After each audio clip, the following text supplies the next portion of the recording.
Nah, kalau dua lembaga ini tidak paham tentang politik, Repot. pasti hasilnya jelek. Apa politik? Ya politik, ada politik anggaran pastinya. Bagaimana membuat postur anggaran APBN maupun APBD yang berpihak kepada permasalahan masyarakat, sehingga bisa dituangkan dalam sebuah perencanaan. Perencanaan itu berbasis anggaran. Bagaimana anggaran itu nyambung dengan perencanaan. Kita lihat perencanaan itu betul-betul berpihak kepada permasalahan masyarakat. Ini penting, Pak. Komprominya di situ.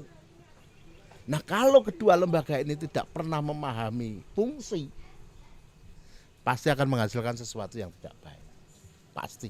Meskipun beberapa efeknya ada, misalnya calon independen itu juga ada ya Pak ya? Ya ada. Oh. Sebetulnya kan calon independen memberikan ruang kepada orang yang sebetulnya nggak setuju. Lu gimana?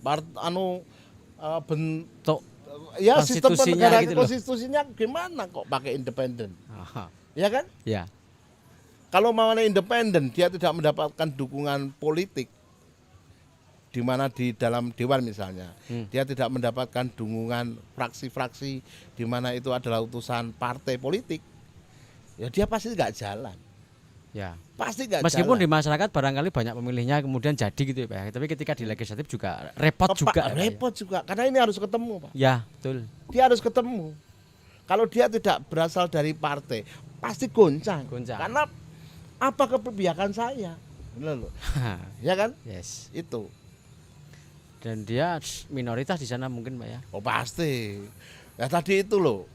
Karena pembahasan anggaran baik itu di APBD maupun APBN, ini harus dua-duanya nyambung. Dua-duanya nyambung. Kalau nggak nyambung ya nyambung. Mamanya sebuah bupati independen dia jadi oke. Tapi pasti dia pincang dalam mengambil sebuah kebijakan. Nah, sebagai partai saya, kamu siapa? Kamu siapa? Bagi saya independen sebuah penghinaan terhadap partai politik. Ya. Bagi saya loh ini. Meskipun munculnya independen itu juga konon katanya itu karena juga sudah nggak percaya pada politik itu. Kan begitu tuh Pak. Begitu, ya. Repot ya. Bro. Barangkali begini, independen ini akan menampung apa suara-suara yang tadi katakan bahwa masyarakat sudah nggak trust lagi dengan politik. Itu di sana. Sehingga kok politik kok kejam. Sebetulnya tergantung aja seseorang personal itu mengambil sebuah amanah yang namanya politik tadi. Ya kan? Terus politik itu kejamnya di mana? Kalau itu dilakukan dan masyarakat merasa bahwa politik kejam, pasti pelakunya itu lari dari sebuah regulasi. Okay. Jadi kalau politik lari dari sebuah regulasi yang sudah menjadi komitmen, pasti jelek hasilnya. Kalau itu berarti kembali ke personal orangnya, Pak. Akhirnya ke sana kalau soal politik itu. Jadi yang jelek itu tidak politiknya sebenarnya kalau Anda beranggapan jelek gitu loh, Bro. Yang jelek itu orangnya. Saya selalu menyontohkan begini, Mas. Personalnya. Saya selalu menyontohkan begini bahwa yang namanya kalau kita di meja makan itu ada garpu. Garpu itu paling enak untuk nyocok lauk dan kita makan. Tapi pertanyaannya, apakah garpu itu bisa untuk membunuh manusia? Bisa. Bisa. Ini kan pengendali saya. Yes. Mau saya apakan ini? Sehingga barangkali ada mata kuliah di ilmu pemerintahan atau ilmu politik ada yang namanya etika politik. Etika berpolitik. Etika berpolitik adalah etika yang memakai rel regulasi. Kalau itu tidak memakai rel regulasi, pasti hasil dari sebuah politik itu tidak baik. Poinnya adalah regulasi, Bro. Rel regulasi berpolitik. Itu poin yang paling penting sebenarnya, Pak. Ya. Dan begini, Mas. Saatnya ada orang bijak mengatakan bahwa kalau kamu tidak mengambil bagian dari sebuah proses politik, maka orang jahat yang akan mengambil itu. Artinya apa? Ini dahsyat loh ini, Bro. Bahwa politik itu penting sekali. Dan masyarakat sekarang harus ambil bagian dari itu. Harus terlibat. Ambil bagian. Kalau kamu tidak terlibat dalam proses politik, maka kamu akan tergila zaman. Oke. Ini sebenarnya ada masalah ini, Pak. Kalau soal ngomong soal harus terlibat di dalam berpolitik atau terlibat dalam politik, harus menentukan pilihan dan sebagainya. Ini tuh ada masalah sebenarnya. Saya tuh banyak sekali masukan atau bisik-bisik kemudian curhat dari teman-teman generasi pemuda ini, Pak, terutama pemilih pemula ini loh, Pak. Ya.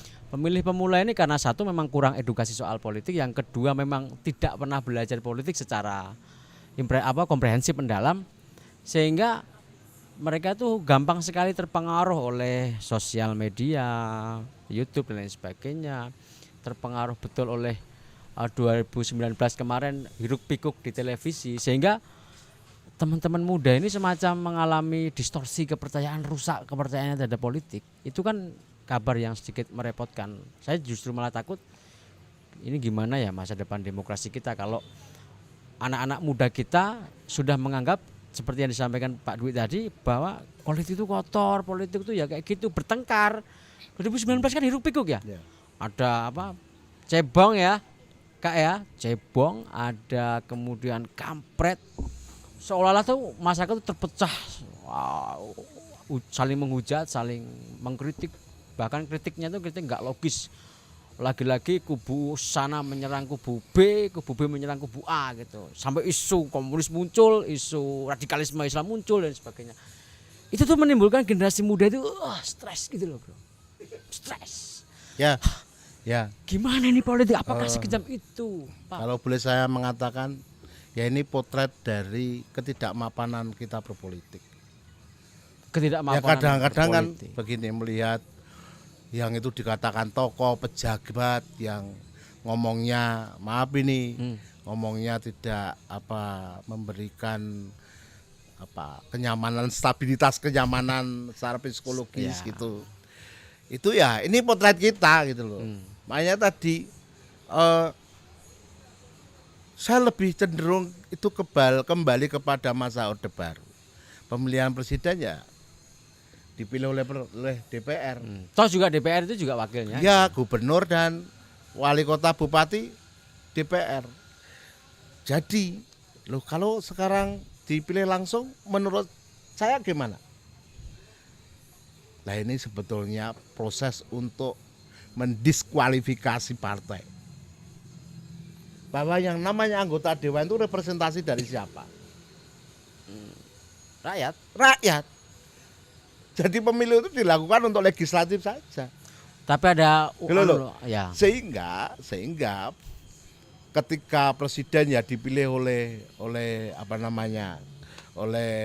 masyarakat, itu bentuk dari ketidakpercayaan partai lagi. Makanya ketika bicara undang-undang pemilu tadi saya agak koreksi. Saya kalau boleh mengkritisi ya saya enggak setuju. Mengapa? Saya ini sebagai pengurus partai juga. Saya pengurus partai di tingkatan DIY. Saya sudah 3 kali ini. Apa peran saya dalam proses politik untuk pencalekan misalnya? Saya hanya administrasi, Bung. Siapa yang mau menyalonkan, nomornya 1 siapa, 2 siapa yang menandatangani. Kita partai hanya menandatangani.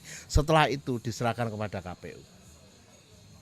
Lalu siapa yang menentukan jadi dan tidak? Apakah partai? KPU. Bukan rakyat ya, Pak. Partai kan sudah selesai. Oke. Ya kan?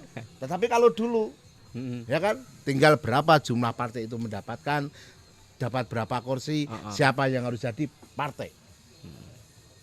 Ini kekuasaan partai. Sehingga artinya kemudian dari partai sendiri melakukan seleksi barangkali. Oh iya. Yang terbaik lah. Gitu. Iya. Nah, ini sekarang nggak bisa. Saya itu menginginkan si Suto itu jadi karena dia baik, dia punya jejak rekam politik dan sebagainya. Suto siapa, bro? Nah, si Suto ini bahasa orang Marhen kan begitu. Ada Suto, Danoyo, ada Dadan. Oke, maksudnya itu kira nama orang, Pak. Itu nama orang. Tetapi loh, mengapa pertimbangannya partai Suto harus jadi? Karena dia punya jejak rekam politik dan dianggap mampu. Tetapi ketika diterapkan di masyarakat, dia nggak jadi. Apakah itu menjadi ukuran kualitas? Oh, enggak. Ketika itu tidak dipilih oleh masyarakat. No. Tidak, belum tentu. Ya kan? Ya kan? Tadi karena ketidakmapanan pemahaman tentang berpolitik. Ya soalnya kalau yang model seperti ini kemudian orang melihat casing doang tuh Pak. Kayaknya mukanya nih. Makanya jangan disalahkan. Berwibawa ini. Jangan disalahkan bahwa kadang-kadang ada kesan dewan nggak pernah turun. Begitu ya kan.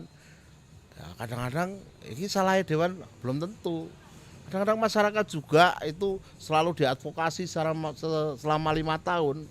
Ya akhirnya dia pilih 50 ribuan kok pagi-pagi untuk pilih yang lain. Loh ini realita loh ini. Realita. Ini realita. Realita. Artinya masyarakat juga membutuh harus ada namanya pemahaman berpolitik itu seperti apa. Terus soal tadi Pak,